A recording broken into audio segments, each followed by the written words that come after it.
Performance dan daya saing pariwisata dan ekonomi kreatif.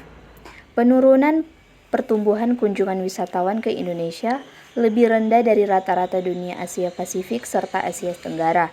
Pergerakan wisatawan di perbatasan mengambil peran penting dalam performansi kunjungan Wisman ke Indonesia. Ini yang menjadi tanda bahwa untuk pasar internasional, maka pasar perbatasan menjadi pasar yang diperkirakan akan pertama kali bangkit, sehingga optimalisasi Wisman perbatasan menjadi salah satu program penting dalam pemulihan ekonomi pariwisata Indonesia. Berikutnya mengenai wisatawan yang datang ke Indonesia.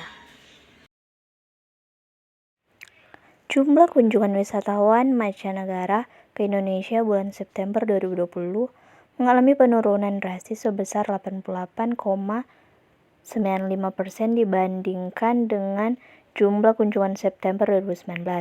Kondisi yang sama juga terjadi jika dibandingkan dengan bulan sebelumnya, Agustus 2020, dengan penurunan sebesar 5,94% secara akumulatif Januari sampai September 2020.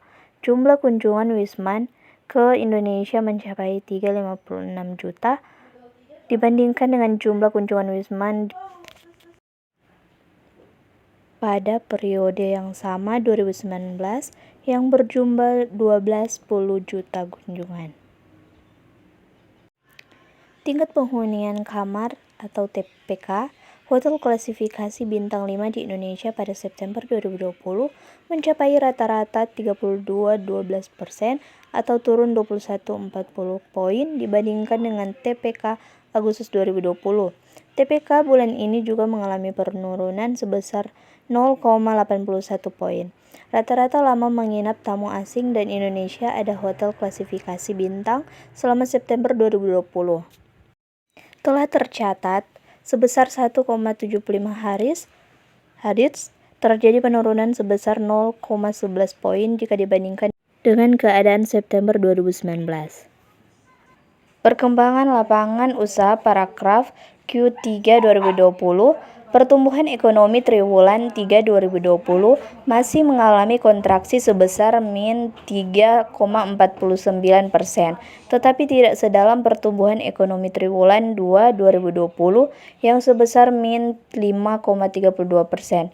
Yang pertama itu perubahan mobilitas penduduk, kedua mobilitas di tempat perdagangan, retail, dan rekreasi, yang ketiga mobilitas di tempat belanja kebutuhan sehari-hari, keempat mobilitas di tempat transit, kelima mobilitas di taman, keenam percepatan dalam pemulihan pandemi, harus ada penerapan protokol kesehatan secara disiplin, harus menjadi fokus utama menciptakan atraksi dan daya tarik baru. Ekonomi kreatif menjadikan sumber daya manusia sebagai modal utama dalam sebuah pengembangan yang berawal dari gagasan, ide, dan pemikiran.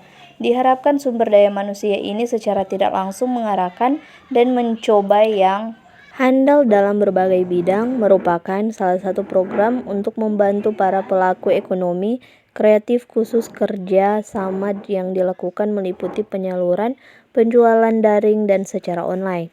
Ekonomi kreatif di Indonesia terus berjuang menjadi garda terdepan, mengambil bagian dalam momentum kebangkitan nasional.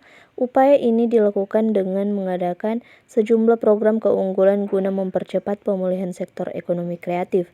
Tantangan yang besar saat pandemi datang adalah berubah sistem penjualan para industri kreatif global.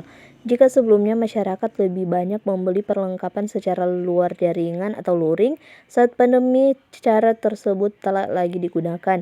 Pembeli tidak mau mengambil risiko terkait penularan COVID-19 sehingga sistem jual beli beralih ke dalam jaringan daring.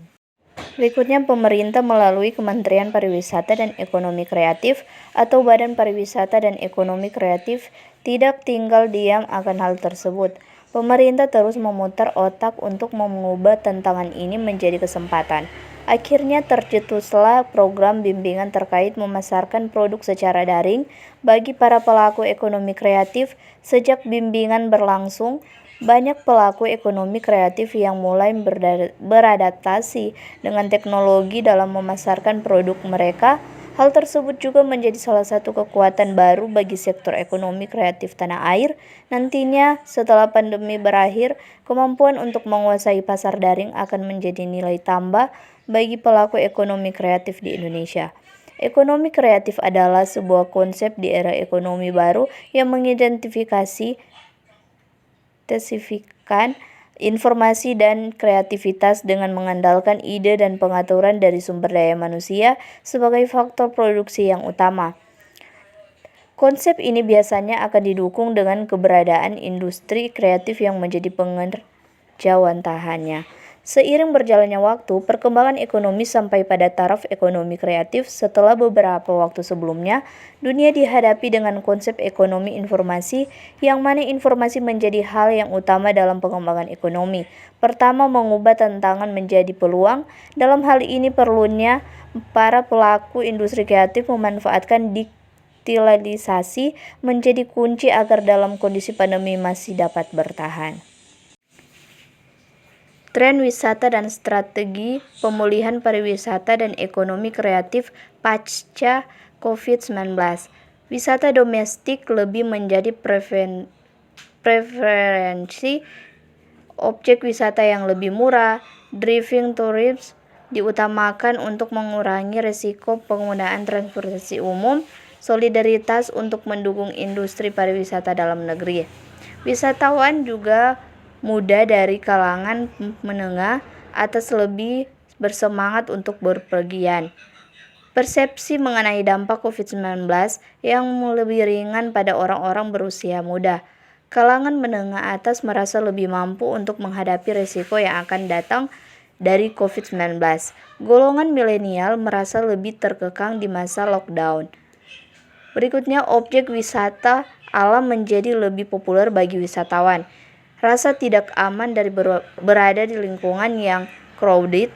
Wisata safari di Afrika lebih menarik dibandingkan wisata di kota besar seperti Roma atau Milan. Perjalanan wisata di alam dengan bertema kesehatan akan menjadi tren. Dan berikutnya, konsumen memerlukan pengalaman wisata baru dan individual based.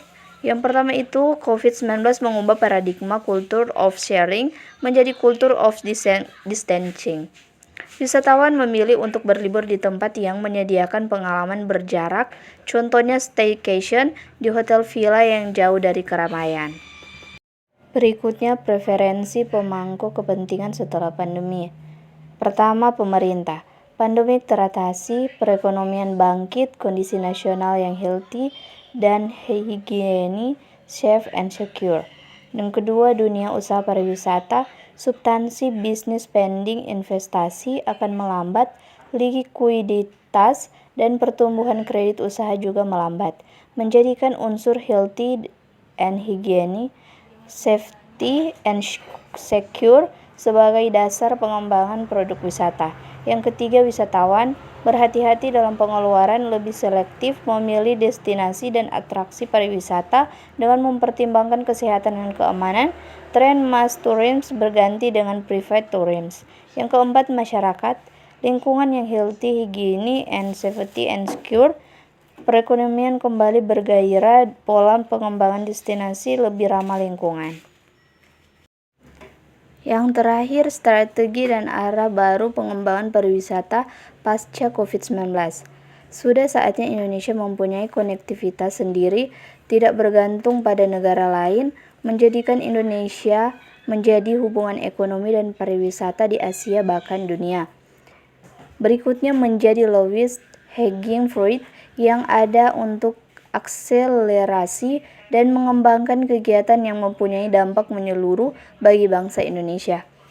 Sektor aviasi yang kuat merupakan pondasi dari super sektor aviasi, dapat menciptakan daya dorong ekonomi yang tinggi tersebut lapangan kerja.